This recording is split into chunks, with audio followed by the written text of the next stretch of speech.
คสเก่าผ่านพ้นคสใหม่หมุนมายอมะละหอมห่มหักซองามหลากสีซ้อนพร้อมกับคำอวยพรให้การนำเฮาสุขขีนิงปรากฏผลเป็นจริงทุกด้านการสร้างชาติลาวปวงชนลาวพี่น้องบรรดาเผ่าชนลาวในโฮมเงาของผักจงสุขขีเลิงล้วนม้วนหมู่ความเฮิงให้หนีไกลเหินห่างอยู่ทางสร้างอยู่ทางสาพัฒนาทุกด้านสมแม่นปรารถนาถูกทานทอน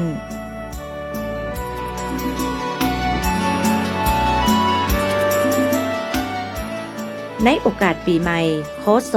2020นี้คณะอำนวยการพร้อมด้วยพนักงานรัฐกรสถานีวิทยุโทรภาพแขวงอุดมไซ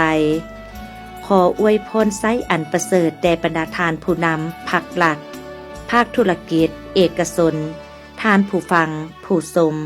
ตลอดถึงประชาชนบรรดาเผ่าจงมีความสุขกายสบายใจมีพลไม้ที่สมบูรณ์มีโชคมีไสและขอให้เพียงพร้อมด้วยพรแก้วสีประกายอายุวันนะสุขะภาละ